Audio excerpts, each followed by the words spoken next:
You've been disrespected, overlooked, and made to feel insignificant. You walk into a room and no one even notices. You speak and they interrupt, acting like your words don't matter. You feel it deep inside, that burning frustration, that question clawing at your mind. Why don't they respect me? The truth is, no one is going to hand you respect. You have to command it, unapologetically. This isn't a message for the faint-hearted. It's for men who are tired of being invisible and want to rise above. Are you ready to learn how to become the kind of man who commands respect without asking for it? If so, stick with me. By the end of this video, you'll never see yourself or the world the same way again. Respect isn't something you wait for, hope for, or beg for. It's something you project and take. Here's the hard truth. The world doesn't care about your feelings. Society often trains you to believe that being nice and agreeable will earn you respect. But that's not true. Respect doesn't come from people's approval. It comes from how you carry yourself and the energy you exude. In this video, we're diving deep into 10 powerful principles that will change the way you approach the world forever. This isn't about tricks or shortcuts. It's about becoming the kind of person who cannot be ignored. Comment "I'm in" below if you're ready to transform yourself, because what you're about to learn will make you unshakable. Let's begin. And your presence plays a significant role in whether or not you'll command respect. Communication isn't just about speaking loudly or dominating conversations. It's about speaking with clarity, conviction, and authority. When you speak with confidence, others naturally listen. Your words carry weight because they come from a place of self-belief. People respect those who communicate with purpose, who add value to conversations, and who are clear in their thoughts. Whether you're leading a team, delivering a presentation, or engaging in a one-on-one discussion, owning the room requires mastering the art of effective communication. One of the most powerful tools in communication is storytelling. Stories have a unique ability to captivate and inspire. When you share your experiences, your successes, your struggles, and the lessons learned, you connect with others on a deeper level. Stories are relatable, authentic, and memorable. They help others see why you are beyond the surface. People respect those who can tell compelling stories, as they reveal vulnerability, resilience, and authenticity. A great storyteller owns the room because they create lasting impressions and inspire those around them.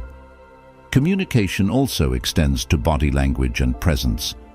The way you carry yourself speaks volumes before you even open your mouth. Owning the room means standing tall, maintaining eye contact, and using purposeful gestures that convey confidence and conviction. Your physical presence isn't something that can be ignored. People subconsciously pick up on your energy, posture, and demeanor, and these cues often speak louder than words. When you walk into a room with confidence, others notice. Confidence is not just about appearance, it's about the energy you bring into the space. When you exude positivity, enthusiasm, and focus, people are naturally drawn to you. They are attracted to your energy, which reflects your mindset. Energy is contagious, and owning the room means mastering your energy and using it to engage others. Adaptability is another crucial element of owning the room. Every room, every situation, and every audience requires a different approach. The ability to read the room, adjust your communication style, and respond accordingly demonstrates your versatility and control. Owning the room isn't about sticking to one rigid way of doing things. It's about being flexible and capable of navigating different dynamics. Whether you're leading a group, participating in a discussion, or addressing an audience, being able to adapt shows that you are in command of the environment.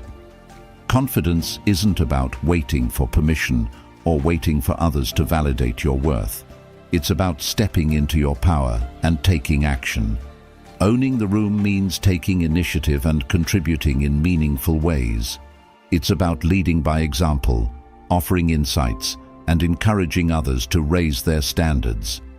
When you own the room, you don't seek to blend in, you strive to stand out. One of the most overlooked yet crucial aspects of owning the room is emotional intelligence. Emotional intelligence is the ability to understand, manage, and leverage your own emotions, as well as the emotions of others. People who own the room are emotionally intelligent. They understand how to navigate relationships, communicate effectively, and respond to different situations with empathy and compassion. Emotional intelligence allows you to connect with others on a deeper level, fostering trust and respect. People respect those who are self-aware, empathetic, and capable of managing their emotions in challenging situations. Lastly, owning the room requires a mindset shift. It's about recognizing that respect isn't given, it's earned. Respect isn't something you beg for or demand, it's something you command. You command respect by living in alignment with your values, taking responsibility for your actions, and consistently demonstrating integrity, authenticity, and confidence. Respect isn't about seeking approval. It's about believing in your worth and showing others why you deserve their respect. When you apply these principles, you won't just earn respect, you'll demand it unapologetically. Owning the room is a journey, not a destination. Number 1. Own the room. Owning the room goes far beyond merely taking up physical space. It is about commanding attention, respect, and influence through the power of your presence, actions, and mindset. It's not something that is inherently given to you. Rather, it's a skill that must be cultivated, developed, and maintained. At its core, owning the room begins with owning yourself, your beliefs, your identity, and your mindset. Confidence is the foundation of this ownership. It's not about arrogance or bravado, but about a quiet assurance rooted in self-belief and authenticity. To truly own the room, you must understand that confidence is not derived from external validation. Instead, it emerges from within, built on a foundation of self-awareness, self-worth, and self-respect. Confidence begins when you embrace who you are, flaws and all, rather than seeking to conform to someone else's expectations. Many people struggle with self-doubt, fear, and insecurity, which can make them hesitant to step into a space with conviction. These inner battles often leave individuals trapped, unsure of their worth and hesitant to take up space. However, those who aim to own the room must recognize that confidence isn't the absence of fear. It's the ability to face it and rise above it. Self-awareness is the cornerstone of confidence. When you become deeply aware of who you are, your strengths, your values, your beliefs, you gain the clarity needed to project authenticity. It begins with asking yourself difficult questions. What do I stand for? What am I willing to tolerate and what am I not? What do I bring to the table that no one else can? These questions are uncomfortable but necessary. Self-awareness allows you to understand your unique strengths and how they can contribute to any room you enter. When you know your worth, you no longer seek validation from others. Instead, you command respect through the belief in your own value. It's not about convincing others of your worth. It's about showing them through your actions, your presence, and your mindset. To own the room, you must fully embrace yourself and shed the masks or personas that you might have worn to fit in. Confidence is about authenticity, being unapologetically yourself. People can sense when someone is genuine, and authenticity fosters trust and respect. When you show up as your true self, free from the need to prove or perform, others are naturally drawn to you.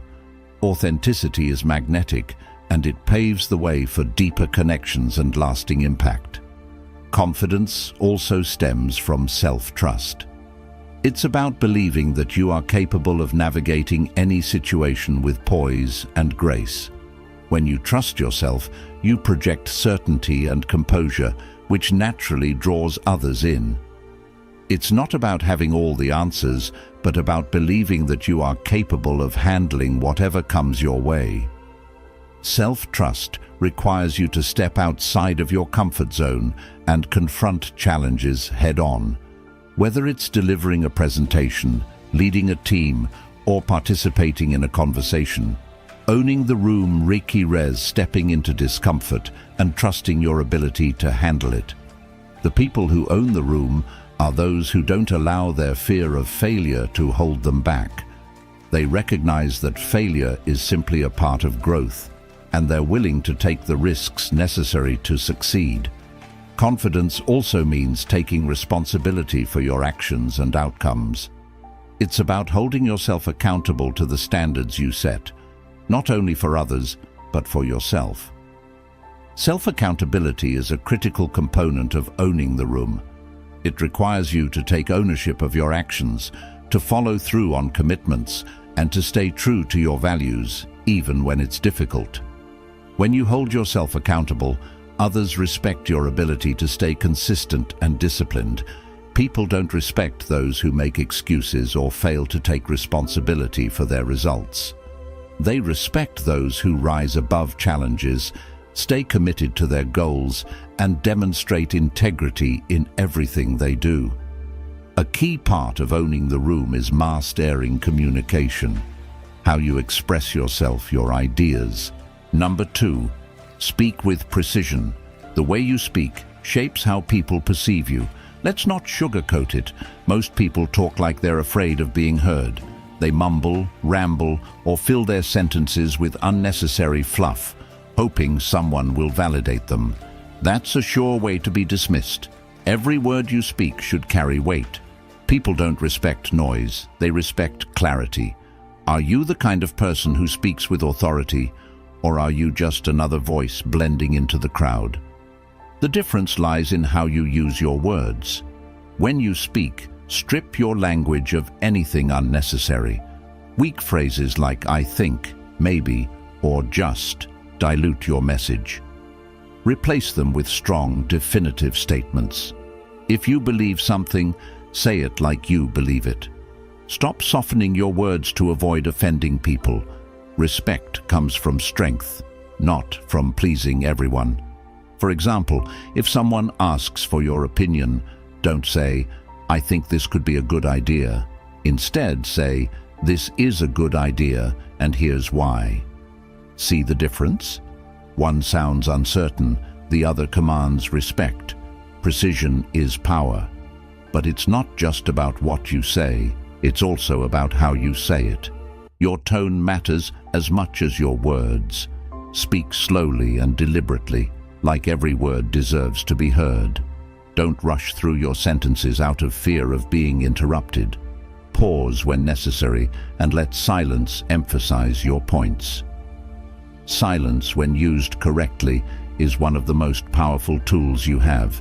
It forces people to listen. It shows you're in control. Think about the most respected people in the world. They rarely talk a lot, but when they do, everyone listens. Why? Because they've mastered the art of speaking with precision. They don't waste words, over-explain, or fill the air with meaningless chatter. They say what needs to be said, and then they stop. Practice this in every conversation. The next time someone asks you a question, pause for a moment before answering. Think about what you want to say, and then say it with conviction. You don't have to be the loudest person in the room to be the most respected.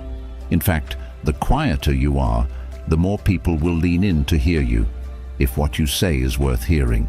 Speaking with precision also means knowing when not to speak. Some battles aren't worth fighting, and some words are better left unsaid. There's strength in restraint. If someone disrespects you or tries to provoke you, don't react emotionally. Instead, pause, look them directly in the eye, and let your silence do the talking. That calm, composed energy is far more powerful than any angry outburst. It shows you're in control and unshaken.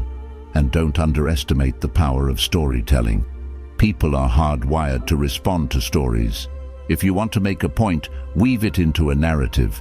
Don't just list facts, paint a picture.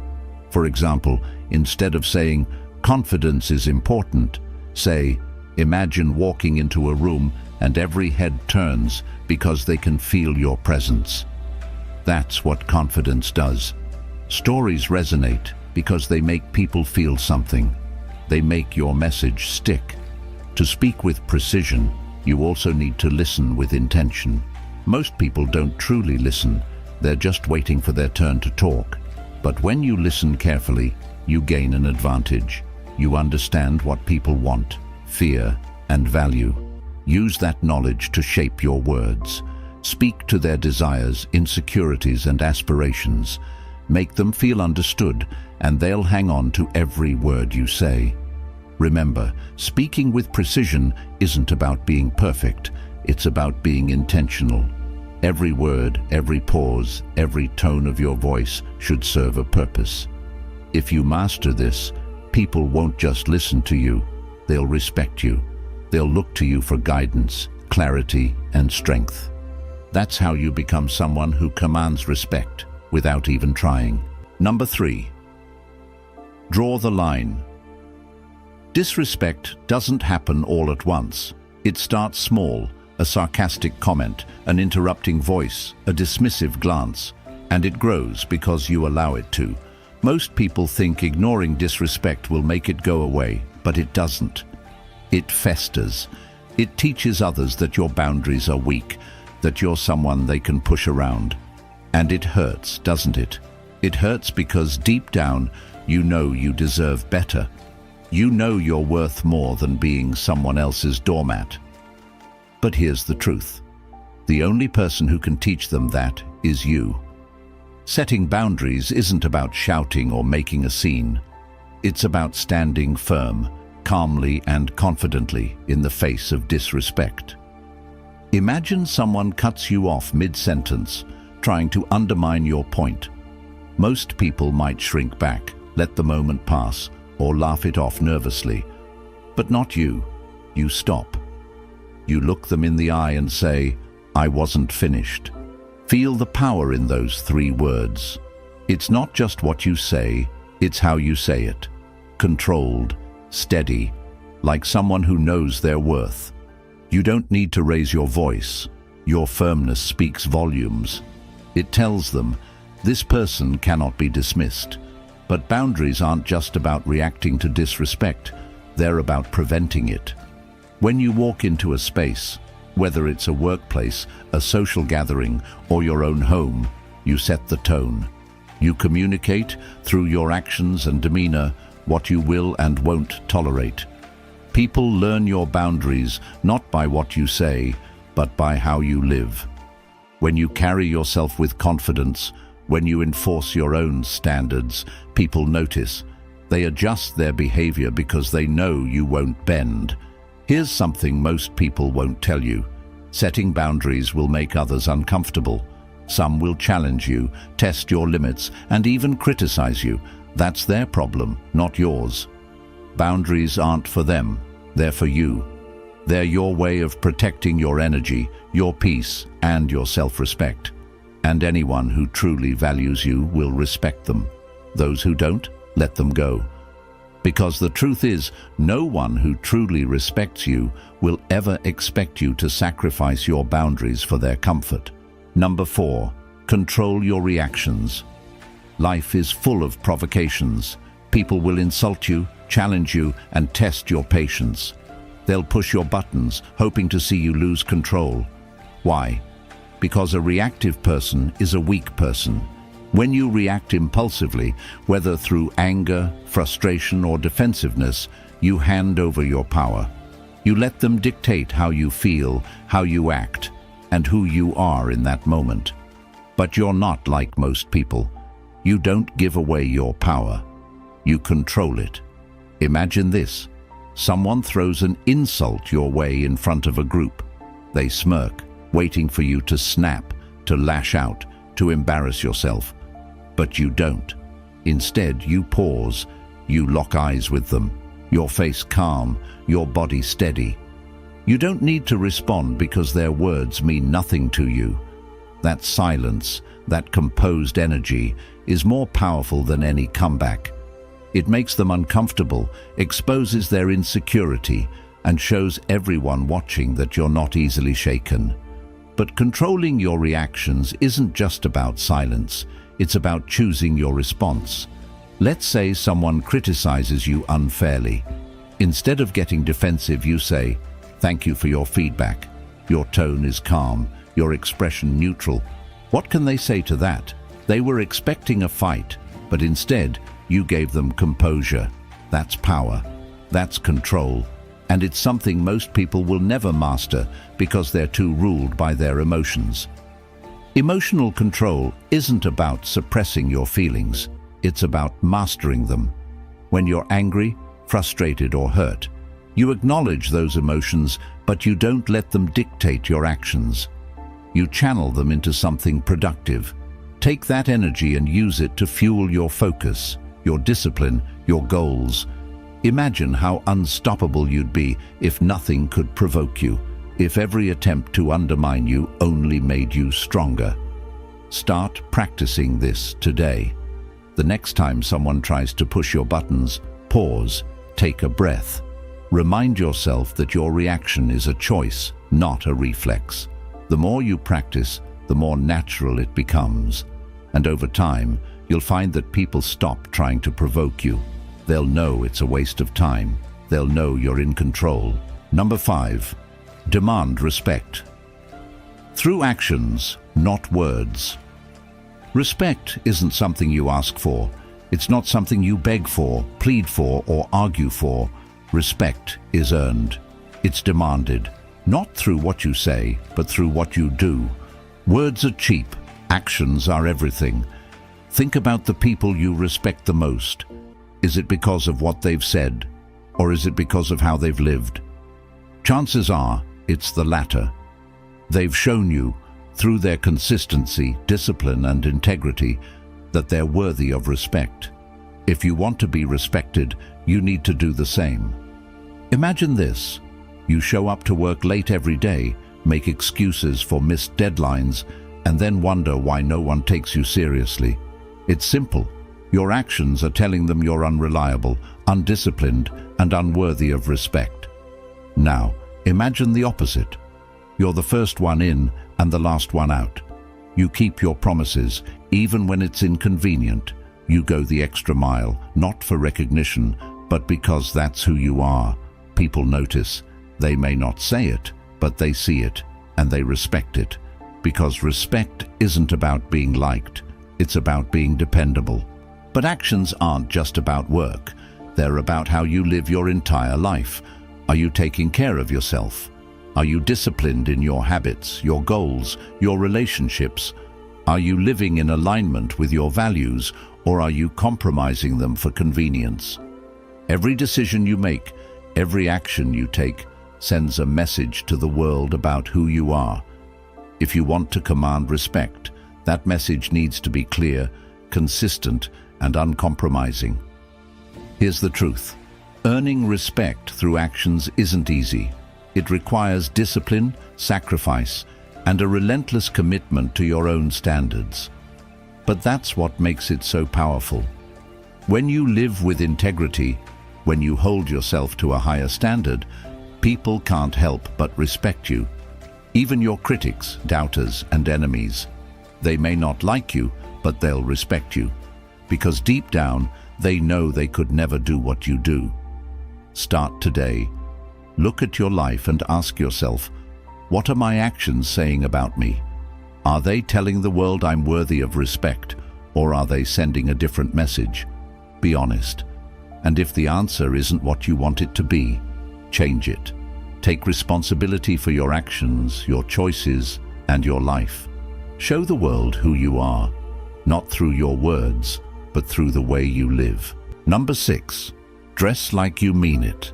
You're being judged before you open your mouth. That's the cold, harsh truth no one wants to admit. People size you up based on how you look, deciding within seconds whether you're someone to respect or dismiss. It might not feel fair, but life isn't about fairness. It's about strategy. And your appearance? It's your first weapon in the war for respect. The way you dress tells the world what you think of yourself. It screams your level of self-respect, discipline, and standards without you saying a word. So, what's your outfit saying right now? Is it shouting confidence and self-worth, or mumbling excuses and apathy? Most people underestimate the power of clothing. They think it's superficial, something only shallow people care about. But it's not about the brand or the price tag. It's about what your clothes say about your mindset. Are your clothes clean, well-fitted, and intentional? Or are they sloppy, outdated, and thrown together without a thought? That difference is everything. When you wear clothes that fit well and make you feel sharp, you're telling the world, I care about myself. I'm someone worth noticing. And more importantly, you're telling yourself the same thing.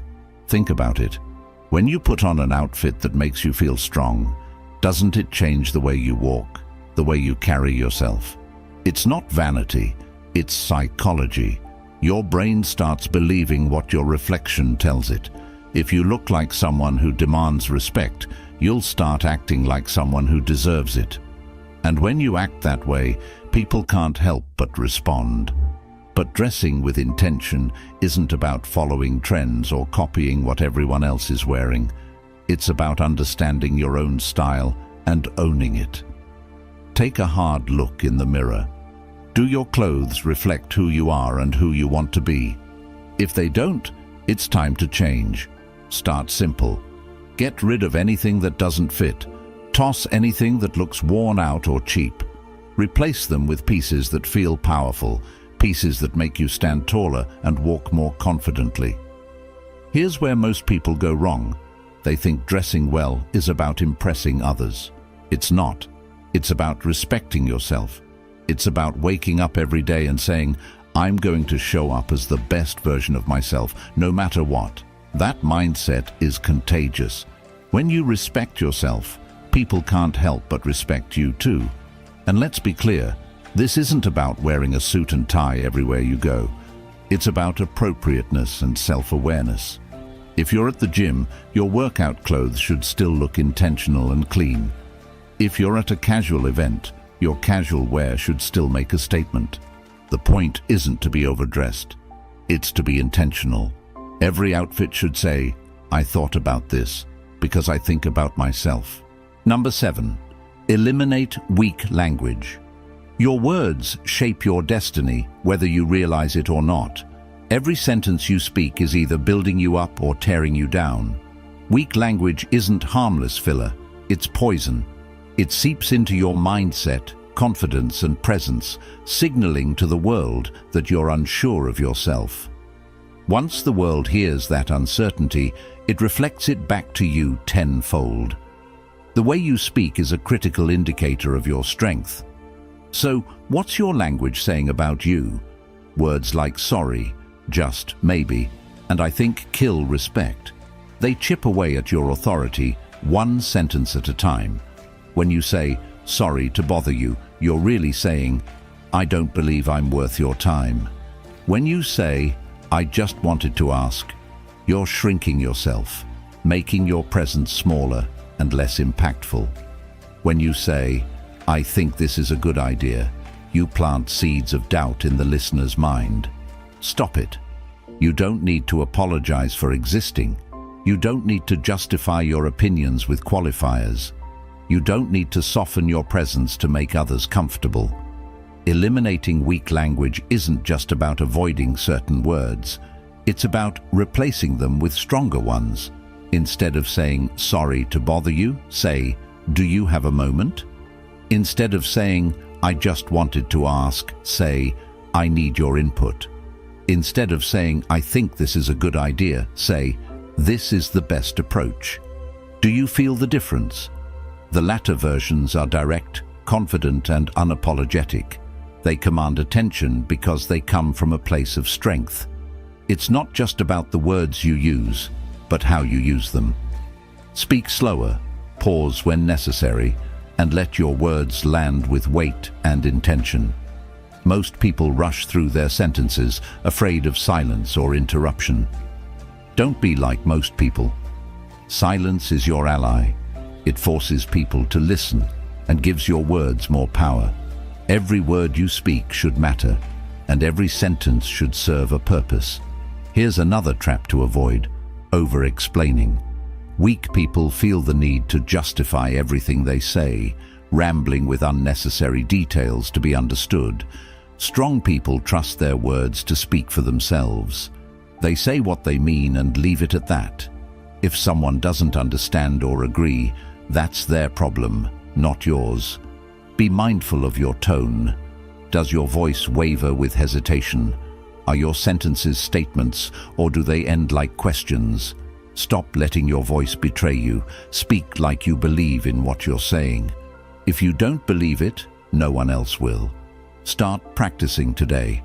When you catch yourself using weak language, stop mid-sentence if you must. Correct yourself and say it again with strength. It will feel uncomfortable at first because you're rewiring years of bad habits, but over time, it'll become second nature.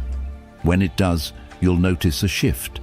People will start listening to you differently, responding to you differently, and respecting you, not just because of what you say, but how you say it. Here's the best part. As you eliminate weak language from your vocabulary, you'll eliminate it from your mindset too. You'll stop doubting, second-guessing, and apologizing for yourself.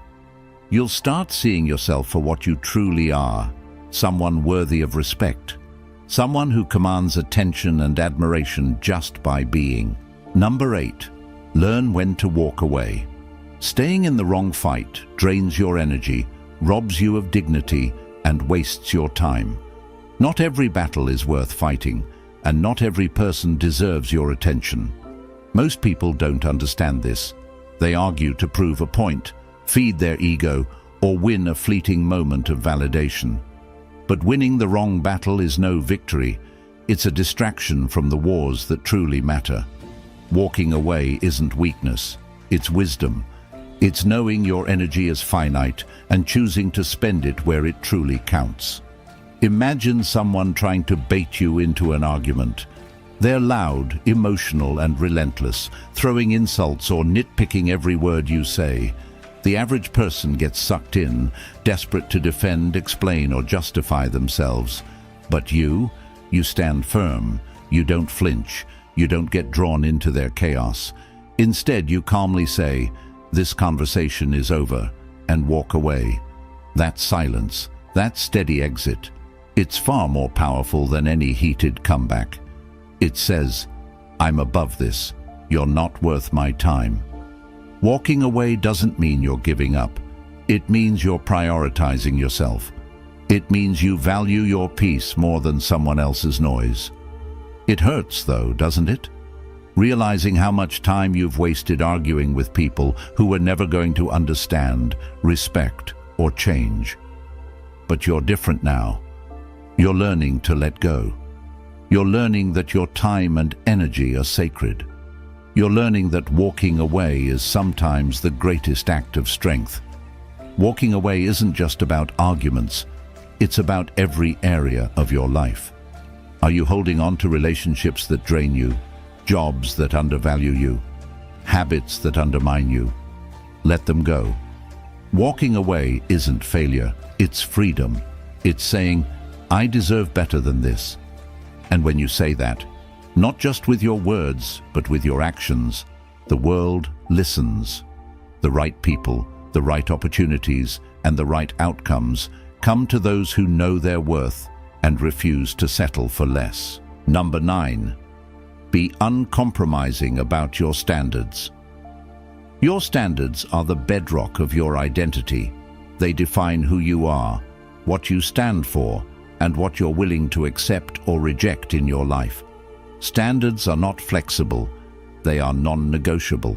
Without them, you become vulnerable, easily influenced, and without a clear sense of self. Standards aren't arbitrary rules or preferences. They are the foundation upon which your self-worth is built. They're what guide your decisions, behaviors, and interactions. Lowering your standards may seem like a way to gain acceptance, avoid judgment, or fit in, but in reality, it erodes your sense of self-respect and makes you forgettable. Lowering your standards doesn't make you more relatable, it makes you invisible. It doesn't make you more respected, it makes you weak. Society often pressures you to conform, to lower your standards in order to be accepted or liked. The narrative is that compromise leads to connection and belonging, but what society often fails to tell you is that compromising your values isn't about connection, it's about erasure. It's about fading into the background, becoming indistinguishable from the crowd, and losing the sense of uniqueness that makes you, you. Lowering your standards doesn't make you more likable, it makes you forgettable. It sends a signal that you're willing to accept mediocrity and settle for less than what you truly deserve. And once you accept that reality, it's hard to reclaim your self-respect. Your standards are not a reflection of your ego, they are a reflection of your integrity and self-worth. They're the lines you draw to protect yourself, to ensure that you remain aligned with your values, and to maintain your sense of purpose. Standards are not rigid, they're guiding principles that help you navigate life with clarity and confidence. They're not arbitrary, nor should they be ignored in the pursuit of convenience or approval. Standards are what anchor you to your highest self. Without them, you risk losing your direction, your purpose, and ultimately, your identity. Many people compromise their standards out of fear of rejection, judgment, loneliness, or failure. They believe that by lowering their standards, they'll fit in, be accepted, or avoid discomfort. But the truth is, lowering your standards doesn't make you stronger. It makes you weaker. It doesn't create connection. It breeds resentment and regret. Lowering your standards tells others and yourself that you don't believe you deserve better, and that's a lie you cannot afford to live. When you set high standards, people may challenge you. They may label you as difficult, unapproachable, or even arrogant. They may criticize your refusal to settle for mediocrity, and they may attempt to make you feel guilty for holding on to your values. But their discomfort is not your concern. It's a reflection of their own insecurities, not your shortcomings. High standards make people uncomfortable because they challenge their own mediocrity, their own unwillingness to strive for excellence. And that discomfort isn't something you should bear. Your standards are not weapons to hurt others. They are shields to protect yourself. They are the boundaries that define what you're willing to accept and what you're not. High standards ensure that only the best people, the best opportunities, and the best outcomes enter your life. They're about self-respect, not arrogance.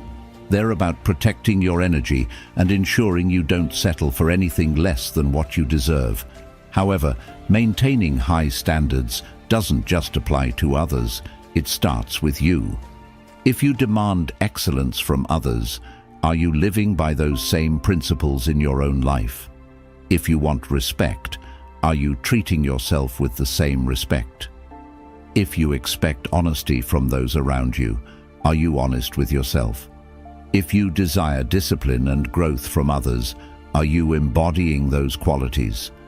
Your standards lose their power if you fail to hold yourself accountable.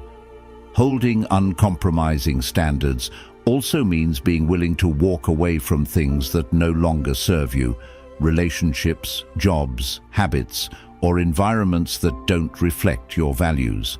Walking away is often difficult, and it may bring fear of uncertainty, judgment, or isolation. But staying in situations that no longer align with your values keeps you stagnant.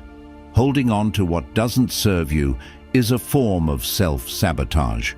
Walking away is not a sign of weakness, it's a sign of strength. It's a declaration of your self-respect acknowledging that you deserve more, and that you won't settle for anything less than what aligns with your principles. Every time you lower your standards, you send a message to yourself that you believe you're not worthy of better. And that's a lie that will keep you trapped in mediocrity. When you're uncompromising about your standards, you also face criticism and judgment. People may call you difficult, arrogant, or unapproachable, but their judgments are rooted in their own insecurities. Their discomfort is not your responsibility.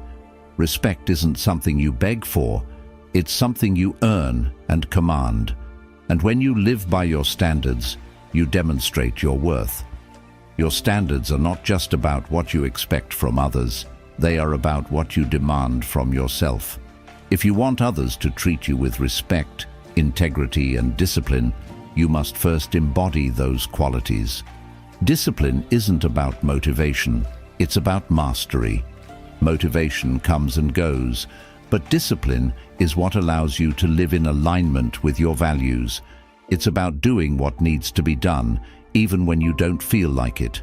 It's about refusing to let your emotions dictate your actions.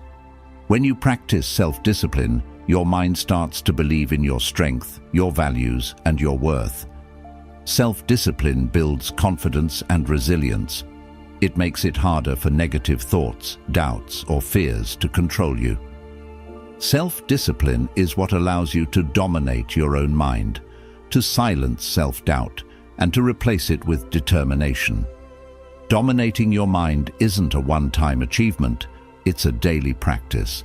Every morning, ask yourself, who do I want to be today? And act accordingly. Confront doubts, silence insecurities, and face fears head-on. You are not your thoughts. You are the master of your thoughts. And when you take control of your mind, nothing can stop you. Living with uncompromising standards means being willing to walk away from anything that no longer serves you. Relationships, jobs, habits. If they don't align with your values, they have no place in your life. Letting go isn't easy, but it's necessary.